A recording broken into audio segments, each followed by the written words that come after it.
All right, welcome back to it as we continue the conversation. Will Thibeau is the director of the American Military Project at the Center for the American Way of Life and a visiting fellow at the Center for Renewing America. Well, good to have you back. Yeah, good morning, Steve. Thank you. Thank you for being here. All right, so the DEI generals and all this DEI nonsense is being scaled back. They're finally facing consequences, according to a column that you wrote. Tell me about this. Well, it's no secret that Secretary of War Pete Hegseth, obviously undergirded and supported by President Trump, has sought to restore lethality as the primary focus for the United States military. And that's not simply, an issue of a culture war or a hot button political take. It is fundamental to military readiness. Even, establishment folks and liberals have conceded that the military went too far to embrace political ideologies over the course of certainly the last 20 years, even the last 60 years. You had Pentagon sanctioned pride events, you had race quotas at the military academies and throughout the officer ranks as well. And Secretary Hegseth, I think, is pursuing an earnest effort to ensure that the people, meaning the uniformed generals and admirals who he asks to undermine those toxic policies, are not the same people who vociferously and explicitly supported those policies throughout the rest of their careers. I think it's allowing us to be honest brokers that if you are a supporter of race quotas for the Air Force Officer Corps, like C.Q. Brown was, you shouldn't then be asked to end race quotas for the officer corps throughout the military. And, Pete Hegseth has rightfully taken the step to hold military officers accountable, not just political appointees. And so it has been a breath of fresh air. I think even he would say there's work left to do, but a lot has taken place, of which conservatives can be really proud because it means our military is focused on war fighting again. I can't help but ask, Will, about all of this that's been going on with Senator Mark Kelly, Senator Alyssa Slotkin. You get the military back in order, as you say, but then you have these people. There's no other way to describe this to me. They're trying to subvert the chain of command. They're trying to subvert and plant the seeds of doubt into the soldiers. Oh, this will be like Nuremberg. This will be like Germany. If you follow illegal orders, that's no defense. What the hell are they doing? Yeah, Steve, it is shocking, frankly, especially when you unpack what's happening. Mark Kelly is clearly the man that the Obama-led Democrat Party wants to be as the Trojan horse for the Democrats in 2028.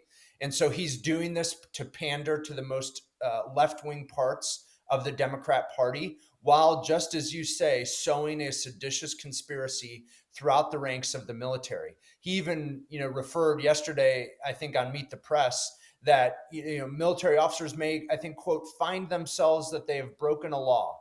And that is a threat. That's a threat to the current military chain of command, that they are going to be held accountable for hypothetical actions of which the slanderous likes of Mark Kelly and Alyssa Slotkin have no awareness. They are simply trying to concoct a narrative that this administration is doing something illegal in order to undermine support from the ranks of the military. Frankly, if you were trying to start a coup against the Trump administration, this is what the first steps would look like. Guard soldiers, down amongst military leadership, unarmed, by the way, causing chaos, gunned down. I don't know why they'd be unarmed. That does make me wonder. But gunned down in the streets of the nation's capital. The young woman dies. The other man fighting for his life. We talked about it at length in the first hour. This kind of behavior by senators and members of Congress to undermine, they don't care what the cost is. They will do whatever it takes to try to damage Donald Trump. But in doing so, they're hurting America, are they not?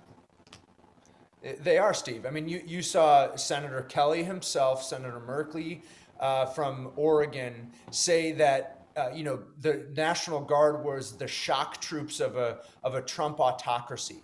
They will push the rhetoric and the suggestions of action all the way to the breaking point of just the limit of suggesting violence without explicitly telling their vigilante shock troops to commit violence. And then when they do it, they try and play dumb, but they can't.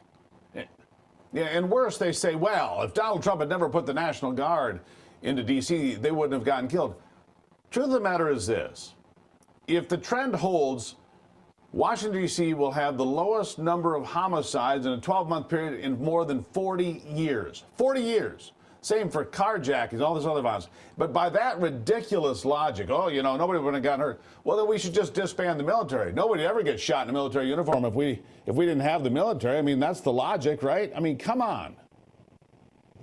Well, no, you're right, Stephen. Of course, they would never have questioned the logic of the 10,000 Americans who died in Iraq and Afghanistan. Those lives are somehow well spent. Whereas the life of a heroic National Guard soldier and hopefully not one more are not well spent preserving the sanctity and the safety of the nation's capital. This is this perverse logic of the global war on terror. We've convinced the American people and soldiers, sailors, airmen, and Marines that their lives are somehow better spent overseas in endless wars than they are preserving the security of our own cities, the integrity of our border, and the preservation of American interests in the Western Hemisphere. It is a time to reorient the calculus for the national security complex, to think less of European security or Middle East security, and to think more about the security of our borders. You got that right. Will Thibeau, I got to leave it there from Town Hall. Always great work, Will. Always good talking to you. I appreciate your insights. Thanks, Steve. Good to see you. All right.